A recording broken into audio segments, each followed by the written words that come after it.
오늘은 어린이 주일이며 총회가 정한 교육 주일이기도 합니다. 우리 교회에 속한 어린이들, 교인들의 가정에서 자라는 자녀들이 하나님의 말씀과 사랑 안에서 밝고 건강하고 지혜롭게 믿음으로 자라기를 간절히 바랍니다. 또 이 땅의 모든 어린이들, 청소년들, 젊은이들이 밝고 건강하게 아주 희망차게 자라기를 간절히 바랍니다. 여러분들도 이들을 위해서 기도해 주시기 바랍니다. 자녀들을 훌륭하게 양육하는 일은 결코 쉬운 일이 아닙니다. 교육기관이 교육 정책을 잘 세우고 교사들이 열심히 수고하여도 또 부모들이 사교육을 위해 애쓰고 교육비를 힘에 겹도록 쏟아부어도 자녀들이 늘 부모가 원하는 대로 훌륭하게 자라는 것은 아닙니다.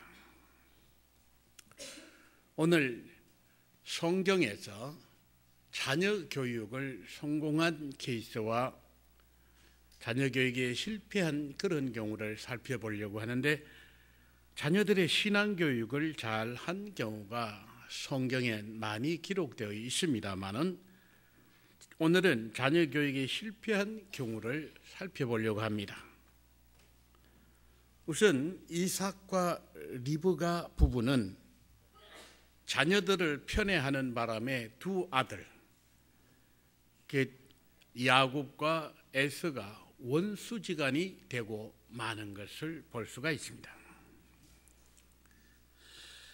야곱도 12아들이 있는데 그 가운데서 요셉을 편애하는 바람에 나머지 10아들이 요셉을 미워하게 되고 요셉을 노예로 팔아버리는 이러한 범죄를 저지르게 하기도 했습니다. 제사장 엘리는 홈리와 비느하스 두 아들이 있었는데 아버지를 뒤이어 제사장이 될 사람인데 이 두 아들이 남봉꾼으로서 하나님과 사람에게 무서운 죄를 지었습니다. 백성의 비난이 그렇게 심한데도 불구하고 자녀들을 꾸짖고 벌하여 바로 잡지 못하고 어물쩡하다가 자녀들은 더 큰 죄를 짓게 되고 두 아들은 하나님이 말씀하신 대로 비참한 최후를 맞고 그 소식을 들은 엘리는 그도 또한 같은 날에 죽고 맙니다. 다윗은 참된 신앙인이요 하나님의 사랑을 받은 사람이요 백성들의 칭송을 받은 사람이었습니다. 다윗은 후대에까지 백성의 사랑을 받고 흠모의 대상이 되는 그러한 왕이었습니다. 그러나 다윗은 자녀 교육에 실패한 사람이라 하겠고 자기 자신도 단 한 번의 실수로 큰 잘못된 결과를 가져왔습니다. 다윗은 자녀들을 따끔히 꾸짖고 그리고 큰 죄를 지었을 때 책임을 묻지 않은 까닭에 훗날 두고두고 가문의 아픔을 초래하고 나라가 혼란에 빠지고 백성들 간에 피를 흘리는 그런 내란이 일어나는 그런 원인을 심고 맙니다. 먼저 다윗은 평소에 신앙을 잘 지킨 사람이었으나 한순간 방심하여 우리아의 아내를 범하였고 그의 남편마저 죽이는 그런 잘못을 저질렀습니다. 바로 이러한 일들 하나님 앞에 철저히 회개하고 용서받았지만 자녀들에게 본이 되지는 못했습니다. 다윗의 아들 중 암논은 이복 동생 다말을 좋아하고 이로 인해서 결국 그 여동생을 범하는 이러한 일이 있었습니다. 혈육지간에 이런 잘못을 저지르게 됐는데, 이러한 잘못이 있었을 때 다윗은 아주 엄하게 다스리고 꾸짖고 바로 잡는 일을 하지를 못했습니다. 그러자 그 암논의 형제 중에 압살롬이 그 형을 쳐 죽이는 그런 결과를 가져오게 됩니다. 바로 앞서 잘못한 아들의 잘못을 꾸짖지 않고 그를 벌하지 않고 그리고 질서를 바로잡지 않은 때문에 그 형을 쳐 죽이는 동생이 생겨나게 된 것입니다. 그리고 이 압살롬은 이제 그 아버지를 반역하고 아버지 다윗을 죽이기 위해 추적하는 이러한 일들이 벌어졌습니다. 압살롬이 일으킨 비극적인 반역을 살펴보면 압살롬은 상당 기간 반역을 위해 백성의 인심을 몰래 사고 장수와 제사장 일부를 끌어들여 자기 편을 만드는 일을 합니다. 반역을 일으킨 이후에 아버지의 후궁들을 대낮에 천막에서 범하고 다윗 왕은 아들을 피해 슬피 울며 도망하게 됩니다. 나라는 무서운 내란으로 백성들이 죽어갔고, 그러다가 압살롬은 다윗의 부하 장수의 손에 죽임을 당합니다. 오늘 구약 성경 본문은 바로 이렇게 반역한 압살롬이 다윗의 부하 장수에게 죽임을 당한 이후에 있었던 일입니다. 엄청난 죄를 범하고 백성들을 죽게 하고 아버지에게 큰 죄를 지은 이 압살롬, 그런데 그의 죽음을 탄식하고 슬퍼하는 다윗의 모습을 봅니다. 다윗이 어떻게 이렇게 압살롬을 그렇게 이뻐할 수 있을까요? 내 아들 압살롬아, 압살롬 내 아들아, 차라리 내가 너를 대신하여 죽었다면 좋았을 것을. 압살롬 내 아들아, 내 아들 압살롬아, 이렇게 통곡을 합니다. 다윗같이 위대한 인물이 어찌 공과 사를 구별하지 못하고 자식을 편애해서 자식이 정말 죽을 죄를 지었음에도 불구하고 벌하지 아니하고, 그리고 그가 죽었을 때 그것을 내가 차라리 죽는 것이 나았을 것을 이렇게 통곡을 하다니 도무지 이해가 되지 않는 그러한 부분입니다. 나라의 법을 세우지 못하고 가정의 윤리도 세우지 못하고 하는 이런 결과를 초래하는 것을 보는데, 어떻게 해야 자녀를 바르게 양육할 수 있고 가정의 법도를 바로 세울 수가 있고 나라의 질서를 바로 세울 수 있을까 하는 것을 고민하지 않을 수 없습니다. 성경은 하나님의 말씀으로 자녀를 양육하도록, 또 사랑으로 양육하도록, 부모의 본보기로 양육하도록 그렇게 깨우쳐 주고 있습니다. 자녀 교육의 어려움을 생각할 때 자녀 교육은 많은 돈을 들인다고 해서 자녀 교육을 잘할 수 있는 것은 아닙니다. 좋은 여건 갖춰주는 것만으로 되는 것이 아닙니다.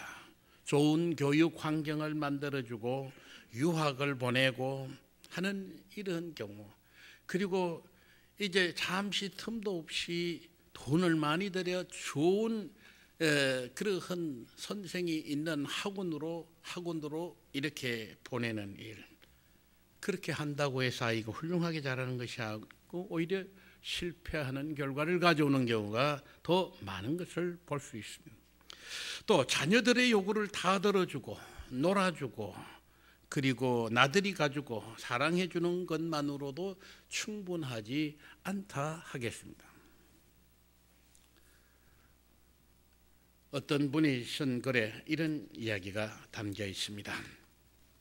아버지의 비밀 서랍이라고 하는 제목인데요, 한 10대 소년이 아버지의 비밀 서랍을 열어보게 되었습니다. 어쩌다가 아버지의 주머니에서 그 비밀 서랍 열쇠를 찾게 되었는데, 그것으로 조금 두려운 마음이지만 아버지의 비밀 서랍을 열었습니다. 그런데 거기 보니까 음란 비디오와 성인 잡지가 있었습니다. 그것을 본 아들은 충격을 받았는데, 그것을 본 것을 친구들에게 자랑했습니다. 사실 이 아들은 아버지의 비밀 서랍을 본 것이 아니라 아버지의 마음속 깊은 곳에 있는 마음을 훔쳐보았고, 아버지 영혼의 자리에 들어가 보아서 그곳에 무엇이 있는지를 엿보았다 할 것입니다. 그런데 그 이야기를 들은 친구도 아버지의 비밀 서랍이 궁금했습니다. 그래서 그도 기회를 봐서 아버지의 비밀 서랍을 열게 되었습니다. 무엇이 있나 하고 들여다보았더니 그곳에는 아버지의 일기장 하나만 달랑 들어있었습니다. 그런데 그 일기장 속에는 아버지의 매일 기도 제목이 들어있었습니다. 그 기도 제목들을 보면 하루도 빠짐없이 하나님의 은혜에 대한 감사의 내용이 적혀 있었고, 그리고 자식들을 위해서 드리는 아버지의 기도 제목이 있었는데 매일 그 일기장에 자기 이름이 빠지는 법이 없이 기록되어 있는 것을 보았습니다. 이 소년도 아버지의 비밀 서랍을 들여다본 것이 아니라 아버지의 마음속 깊은 곳에서 사랑을 보았고, 아버지의 그 영혼의 자리에 들어가 아버지의 영적인 모습이 어떠한지를 엿보았다 할 것입니다. 이 두 10대 소년이 어떻게 성장하게 될지는, 어떠한 모습으로 성장하게 될지는 여러분이 짐작하고도 남음이 있을 것입니다. 자녀 교육은 이렇게 돈으로 하는 것이 아닙니다. 무조건 아이가 원하는 대로 다 해주는 것이 자녀 교육을 잘하는 것이 아닙니다. 비싼 돈 들어가면은 자녀 교육을 성공할 가능성이 많다고들 하지만 그것도 아닙니다. 그리고 아이들이 잘못했을 때도 그저 어물쩍 넘어가 주는 것이 자녀를 잘 양육하는 것도 아닙니다. 자녀는 하나님의 진리의 말씀으로 양육해야 합니다. 사랑으로 양육해야 합니다. 기도로 양육해야 합니다. 그리고 무엇보다도 진심으로 정말 참된 본보기로 자녀를 양육해야만 합니다. 아무리 많은 좋은 이야기를 해도 어머니 아버지가 참된 본이 되지 않다고 한다면, 진심 어린 그러한 모습으로 양육하지 않는다고 하면 아이는 그 가르치는 말씀의 감동을 받는 게 아니라 그 부모님의 행위를 통해서 배우게 될 것입니다. 사랑하는 여러분, 여러분은 자기 자신도 모르는 중에 자녀들에게 좋은 교육을 하고 있거나 혹은 나쁜 교육을 하고 있다 할 것입니다. 여러분은 참 좋은 신앙 교육을 하고 있는지, 참된 인격 교육을 하고 있는지 돌아보시기 바랍니다. 여러분 나쁜 신앙 교육을 하고 있는지, 나쁜 인격 교육을 하고 있지는 않은지 돌아보시기를 바랍니다. 여기서 우리는 예수님의 시대에 잠시 들어가 보도록 하겠습니다. 예수님 시대는 어린이들이 사랑을 받지 못하는 시대였습니다. 제자들이 어린이들을 귀찮은 존재로 여기고 멀리 쫓아내려 하였습니다. 그 당시 어른들이 아이들을 어떻게 생각했는지를 보여주는 대목이라 하겠습니다. 그런데 예수님은 오히려 제자들에게 분노하시고 제자들을 오히려 꾸짖으십니다.